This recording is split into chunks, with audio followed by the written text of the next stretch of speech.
lórí ọ̀rọ̀ insecurity tó káàkiri gbogbo orílẹ̀-èdè yìí.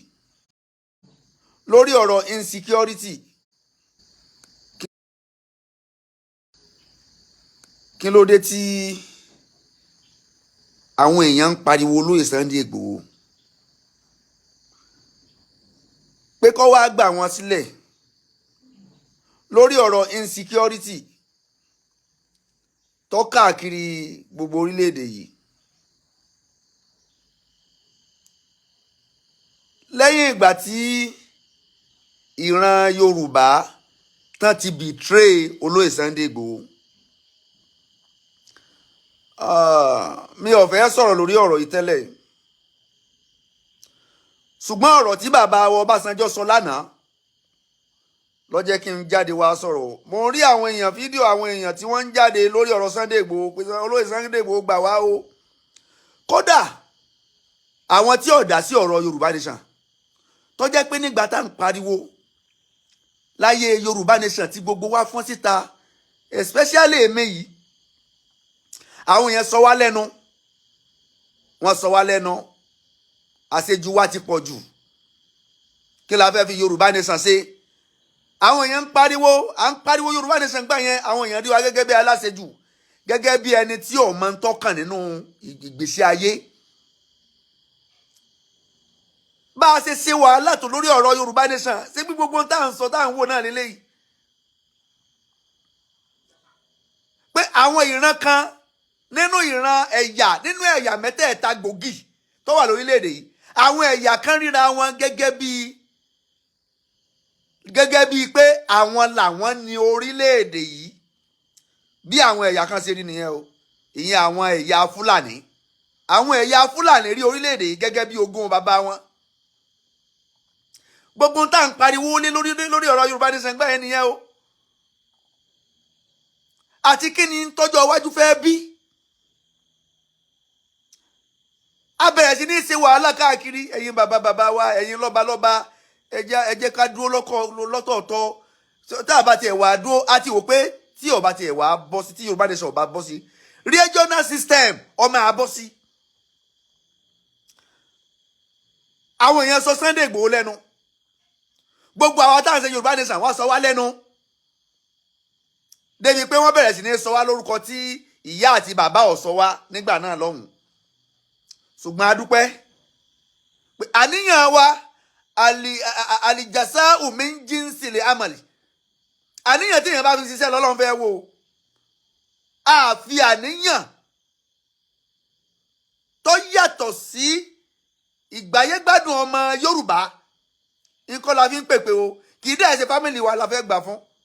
Ọmọ mi kọ́ ọmọ fẹ́ gba Yorùbá Nation fún.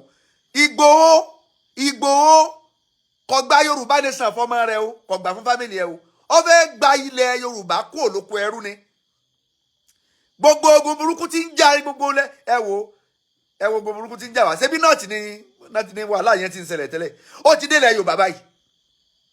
Ó ti wó dé ilẹ̀ Yorùbá báyìí. Oníkálukú ti wá rí gẹ́gẹ́ bí national problem báyìí.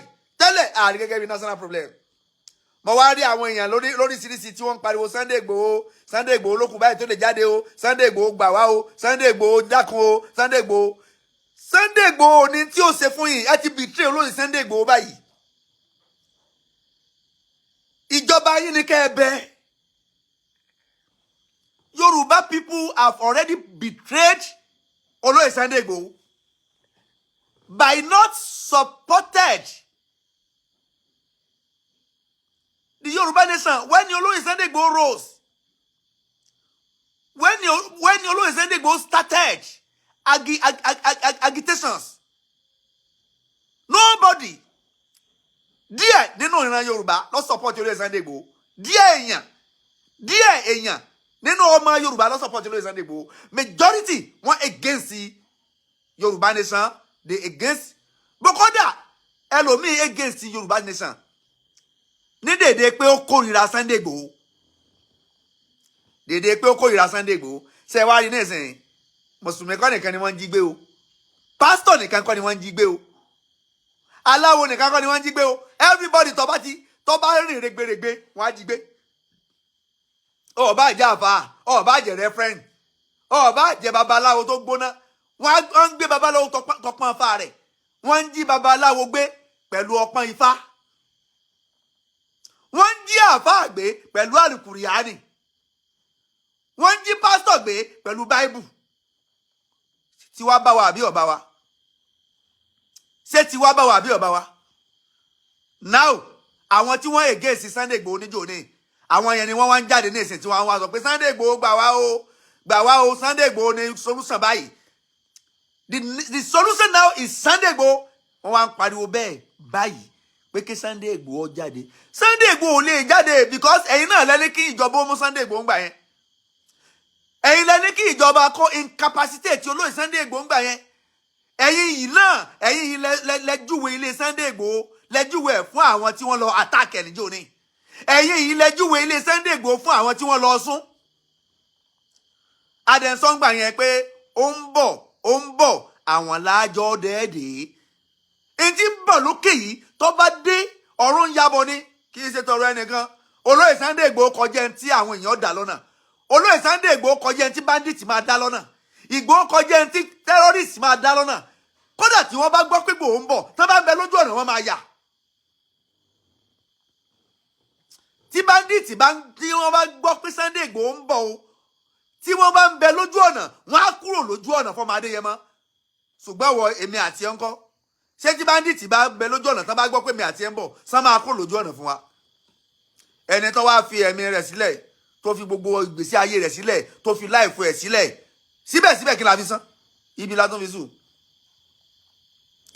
sùn dísìn Tinubu gẹ́gẹ́ bí Yorùbá ẹni tó ń ṣe ìjọba tẹnu orí ọ̀kálù ẹni tó ń ṣe ìjọba lọ́wọ́ tí ò rí àṣẹ pa lórí àwọn bandit ẹni tí ń ṣe ìjọba lọ́wọ́ tí ò rí àṣẹ pa fún àwọn terrorist láti má kidnap mọ́ láti jẹ́ ẹni tó ń ṣe ìjọba lọ́wọ́ tó jẹ́ pé insecurity kò rí àṣẹ pa lórí insecurity sọ yẹ kí Tinubu ọmọ lift ban lórí olóyè Sunday Igboho asagabra Tinubu sọ yẹ kí Tinubu ọmọ ti lift ban lórí olóyè Sunday Igboho that is my question gẹ́gẹ́ bí Yorùbá sọ yẹ kí Tinubu kọ́mọ́ ti lift ban lórí olóyè Sunday Igboho and people are clamoring for please olóyè Sunday Igboho come and rescue us we need you so but now your president incapacitate this particular Sunday Igboho kí lẹ fẹ́ ká ṣe your president Tinubu tó jẹ́ ọmọ Yorùbá olóyè Sunday Igboho tó tún wá wálé olóyè Sunday Igboho tó wálé láti Germany pé gbogbo ẹ̀yin lọ́ba wa ó wá lọ sọ́dọ̀ àwọn lọ́ba pé ẹ dákun ẹ sọ fún Tinubu kan lift ban lórí mi kan wá fún mi láṣẹ kí n wọgbó ti Fúlàní bóyá máa lọ bóyá mi ní lọ Sunday Igboho is ready to do anything on this security on this insecurity Sunday Igboho is ready. I'm telling you the truth this night. Sunday Igboho is ready to do anything on this insecurity in this nation.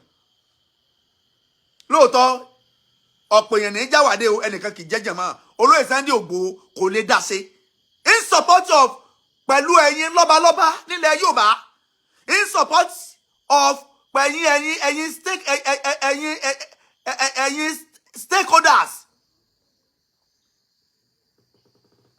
Sunday Igboho cannot do it alone. He needs your full support. He needs president support. He needs Oba's support. He needs our own support. Say President Tinubu sorry láti support Sunday Igboho. Sáwọn lọ́balọ́ba ṣé wọ́n ready láti support Sunday Igboho. Sí àwọn leaders, àwọn stakeholders, ṣé wọ́n ready láti support Sunday Igboho. That is the major issue. That is the questions. Látòrí Tinubu ò ṣetán láti support Sunday Igboho. Tó bá ṣetán tó bá ready láti support Sunday Igboho tí Tinubu dẹ̀ fẹ́ kí insecurity yìí kó dópin kí ni reason láti má lè lift ban. Kó create ọ́fíìsì kan fún olóyè Sunday Igboho àti gbogbo àwọn èèyàn bẹ́ẹ̀ tí wọ́n lè mọ̀ pé àwọn fẹ́ máa wọnú igbó inú igbó tí àwọn sọ́jà ò lè wọ̀ tí wọ́n ń sá ń bẹ̀. Sunday Igboho ṣetán láti wọ̀ bẹ̀. inú ogbó tí àwọn ọlọ́pàá ò lè wọ̀ tí wọ́n ń sá ń bẹ̀ olóyè Sunday Igboho ṣetán láti wọ̀ bẹ̀ àti àwọn tán dàbí olóyè Sunday Igboho. oríṣiríṣi fídíò ni mò ń rí táwọn èèyàn ń pariwo Sunday Igboho kíní kan. Sunday Igboho ò lè ṣe nǹkankan báyìí without the support of stakeholders and our president. ẹ wo bàbá Ọbásanjọ́, ẹ wo ẹgbó adúrú ọ̀rọ̀ tí Ọbásanjọ́ sọ lánàá nígbà tí irú nǹkan báyìí fẹ́ ṣẹlẹ̀ níjó ní ó ní ní ìlú kan lọ́wọ́sanjọ́ nìkan lọ parẹ́ Odi nílẹ̀ ní ìsì ìlú Odi wọn à lè gbàgbé Ọbásanjọ́ ní ìsì láéláé. ìlú Odi odidi ìlú kan nígbà táwọn kan wọ tá kóra wọn jọ ní Odi láyé Ọbásanjọ́ nìkan lọ sọ bẹ̀ dérú ṣé individual kan lè wà kan lágbára ju ìjọba lọ bí. So yẹ kí individual kan wà kó lágbára ju ìjọba lọ. Àwọn Boko Haram wà lágbára ju ìjọba Tinubu lọ. Àwọn terrorists wà lágbára ju ìjọba Tinubu lọ. Àwọn banditry wọ́n wà lágbára ju ìjọba Tinubu lọ. Àwọn bàbá sì jókòó síbẹ̀ yẹn wọ́n sì ń wò. Eléyìí lágbára o. Eléyìí lágbára o. Ọlágbára o. Kó lórí kí odidi president káwọn aláṣẹ kí wọ́n máa negotiate pẹ̀lú bandits. Káwọn aláṣẹ ká máa negotiate pẹ̀lú terrorists. Wọ́n ń gbé colonel. Wọ́n ń gbé brigadier general. Tó jẹ́ pé àwọn gan san ransom. Colonel ń san ransom fún lórílẹ̀-èdè táwa yìí. Àwọn ọ̀gá sọ́jà tí wọ́n jí gbé wọ́n ń san ransom fún àwọn terrorists, fún àwọn kidnappers. Táwa ni common people. Tá lèmi àti ẹ. Nígbà tán jí ọ̀gá sọ́jà gbé táwọn sọ́jà gan san ransom fún àwọn terrorists, àwọn kidnappers, àwọn bandits. Táwa láràlú. Ó túmọ̀ sí pé èmi àti ẹ ò save àfi kó ní kálukú múra. Make sure you ensure your life. Don't let them kill you. Àwọn tí wọ́n pa wọ́n lápagbé ni o. Àwọn tí wọ́n ti pa wọ́n pa ọ̀gá sọ́jà kan lẹ́njọ́ mẹ́ta ìtàn ní kọ́mọ say your last word. Ibi tí ń sọ báyìí náà ti gbé wọn fún un. Wọ́n tún ṣe fídíò. Àwọn kidnapper terrorists wọ́n ti ń ṣe TikTok nínú igbó. Ṣé àwọn ọmọ ibi tán wà? Wọ́n á ṣe NIN. SIM card tí wọ́n ń lò yẹn ṣé wọ́n á ṣe NIN. Àti improve lórílẹ̀-èdè débi kí wọ́n á detect ibi tí wọ́n wà pẹ̀lú fóònù tí wọ́n ń lò. Àwọn terrorist kidnapper wọ́n ń ṣe TikTok nínú igbó. Wi-Fi tí wọ́n ń lò wọ́n lágbára ju Wi-Fi táwa nígboro ń lò lọ. Nẹ́tíwọ́ọ̀kì tí wọ́n ń lò nínú igbó wọ́n lágbára ju nẹ́tíwọ́ọ̀kì. Ṣé bí 4G làwa ń lò? 4G 5G. Àwọn tí ń lò bí 6 10G nínú igbó. Nínú igbó ń bẹ̀ yẹn. So, ṣe technologically develop láti lè trace, láti lè track àwọn kidnapper tí wọ́n ń ṣe TikTok, wọ́n ti ń ṣe TikTok, wọ́n ń ṣe kódà wọ́n rí gẹ́gẹ́ bí nǹkan bí aburú kankan mọ́. Àsì nílùú tó ní olórí tá ò pé bóyá ní aláṣẹ ìlú táyé president ń bẹ níbẹ̀. The commander in chief of armed forces. The commander in chief of armed forces. Tinubu mọ̀ ní bàbá ò ráṣẹ pa. Pẹ̀lú ọjọ́ orí bàbá láwọn ń bẹ̀rù kí wọ́n má pa àwọn. Mélòó lọ́jọ́ orí bàbá sọ́jọ́ orí Sunday Igboho? Sunday Igboho dẹ̀ sọ pé òun rẹ́dì láti fi ẹ̀mí òun rí ṣetán. Sunday Igboho fi ẹ̀mí ẹ̀ sílẹ̀ ó lóun ṣetán láti wọnú igbó. Nínú Sunday Igboho àti bàbá asagafula ẹ̀kọ́ lọ́ọ́ dákun jẹ́ kẹ́mi àwọn méjèèjì ogun o. Mi ń ro kúrò wọn o. Ṣùgbọ́n ẹjẹ́ àsùn Ọlọ́run jẹ́ kẹ́mi Sunday Igboho ogun. Ọlọ́run má jẹ́ òkú kó òjijì. Bàbá Tinubu Ọlọ́run jẹ́ kẹ́mi tiwọn náà ogun má jẹ́ òkú kó òjijì. Ṣùgbọ́n paraventure ẹni tó dàgbà bíi bàbá Tinubu àti ẹni tó dàgbà ní stage olóyè Sunday Igboho tẹ́nìkan bá kú náà méjèèjì ta láàsọ pé kúkú ọ̀fọ̀. Sunday Igboho láàsọ pé ẹni tó bá kú ní èjì Sunday Igboho pé ikú ọ̀fọ̀ ló kú. Kí ni ti bàbá ń bẹ̀rù kú nígbà tí Sunday Igboho gan ọ̀bẹ̀rù kú? Tí Sunday Igboho sọ pé òun ṣetán láti wọnú igbó tì wọ́n. Bàbá ẹnu àṣẹ lásán la ní kí bàbá ọpa o. Àṣẹ lásán bàbá fẹ́ pa o. Bàbá ò wọ́gbó lọ o. bàbá ọ̀wọ́ gbó lọ o kí bàbá ọkàn pàṣẹ lásán àṣẹ lásán pé kill them all àṣẹ lásán ni kí bàbá ní lọ́yẹ àṣẹ lásán bàbá ọ̀wọ́ gbó lọ o olóyè Sunday Igboho ló fẹ́ wọgbó tì wọ́n o olóyè Sunday Igboho lòun rẹ́dí kí bàbá ọkàn pàṣẹ pé any bandit any terrorist any kidnapper tẹ́ bá ti gbá mọ́nú gbọ́ ẹwọ́ nínú gbó tì wọ́n lọ ẹ pa wọ́n dànù mo fún yín láṣẹ ẹnu tí olóyè Sunday Igboho àti àwọn èèyàn bẹ́ẹ̀ tí wọ́n rí lọ́dọ̀ bàbá nìyẹn o bàbá pa àṣẹ yẹn tì bàbá pa àṣẹ yẹn tì tàwa ni problem of this country now ṣé olóyè Sunday Igboho ni àbí bàbá Tinubu àbí àwọn tí wọ́n jẹ́ aláṣẹ who are the problem of this country ṣé ẹni tó yẹ kó pàṣẹ ẹni tó tú àṣẹ ẹ̀pà tó yẹ kó pa tí ọ̀pá ni problem of this country ni ṣé kidnapper ni problem of this country ni ṣé olóyè Sunday Igboho ni problem of this country let me tell you something àwọn kidnapper àwọn kọ́ ni problem àwọn they are not our problem in this country. Kidnappers are not our problem in this country. The only our problem in this country is our government. Our government wa wọ́n wà incapacitated. Wọ́n ṣetán láti ṣiṣẹ́. Wọ́n ready láti kú fún ìlú. Wọ́n ṣetán láti ná owó ìlú. Rọ́dọ̀rọ̀dọ̀ láti bọ owó ìlú nú jẹ́. They are not ready to serve. They are not ready to serve.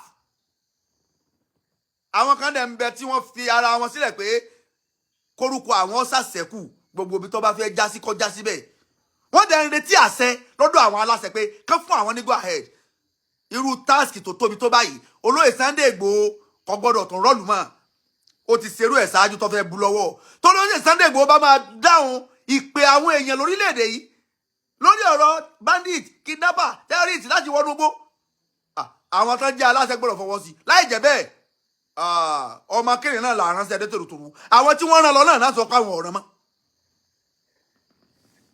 kí ni tá a fi san gbogbo ló ti ṣe sẹ́yìn wọ́n bá lé ẹ̀jẹ̀ èèyàn mélòó lọ dá sí èèyàn mélòó ló fún un lówó wọ́n tún ń parọ́ ọmọ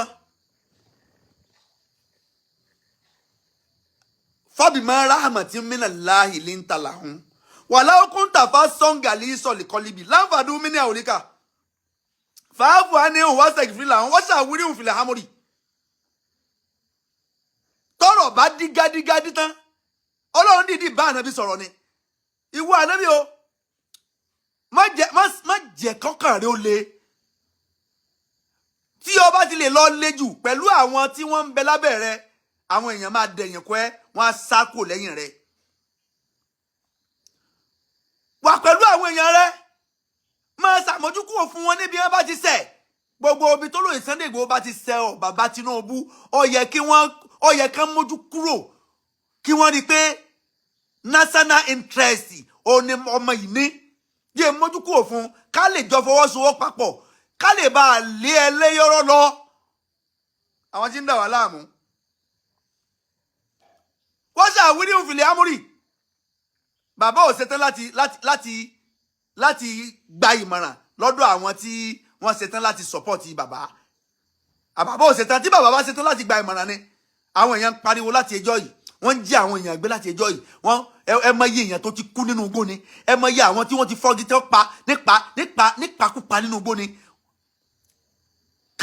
kán sòyàn lọ́wọ́ lẹ́sẹ̀ kán gbé kalẹ̀ kán dẹ̀ máa fọ́ igi mọ́ lórí lẹ́ni tó níran tó ní bàbá tó níyà tó lọ́mọ tó lẹ́gbọ̀n tó lábúrò ta ló lè máa rí fámìlì rẹ̀ kán máa parí bí wọ́n ṣe ń pa àwọn èèyàn náà gbó yẹn tínú rẹ̀ ó dùn tó máa ṣàdúrà fúnjọba yìí ta ló lè rí bí wọ́n ṣe ń pa tó bá jẹ́ pé bàbá Tinubu tàbí ẹ̀gbọ́n Tinubu tàbí ọmọ ìyá rẹ̀ kan ni wọ́n ń fọ́gi mọ́ lórí tí wọ́n ń pa nípa nínú igbó yẹn sínú bàbá máa dùn sí sínú bàbá máa dùn sí inú bàbá ò ní dùn sí inú bàbá ò ní dùn sí ẹ wo bá ṣe ń pa àwọn èèyàn nípakúpa àwọn èèyàn dẹ̀ tó ń ṣe fídíò wọ́n ti ní àwọn gadget àwọn gangan ló ti ní iléeṣẹ́ ìwé ìròyìn tí wọ́n tó ń tẹ ìròyìn jáde nínú igbó wọ́n ní àwọn báràkì tó ju báràkì ìgboro lọ nínú igbó ṣé agbára àwọn bandits ó ti wá ní agbára ju ìjọba kó so tó bá jẹ́ pé àṣẹ ìjọba tó bá jẹ́ pé ẹ kúkú fẹ́ gbélé wọn lọ because àṣẹ tí wọ́n ń pa ti ju ti ìjọba lọ àṣẹ tí wọ́n ń pa àwọn ni wọ́n ń pàṣẹ lé ìjọba lọ́wọ́ in tó fi mú ìjọba orílẹ̀-èdè tí wọ́n negotiate pẹ̀lú bandit sẹ́yìn mà kó ti bọ́ fún ìjọba nìyẹn in tó bá fi mú ìjọba orílẹ̀-èdè kan tó fi negotiate pẹ̀lú bandit ó ti bọ́ fún ìjọba yẹn nìyẹn. àwa jókòó wà bàbá orí nǹkan kan ṣe sí títí tí bàbá Ọbásanjọ́ kan fi láhùn ẹ̀gbọ́n tí bàbá Ọbásanjọ́ lóyún ṣẹ́gbọ́n tí bàbá Ọbásanjọ́ tó sọ nínú fídíò wọn lánàá torí ẹ̀ ló jẹ́ kí n share fídíò yẹn sórí péjì mi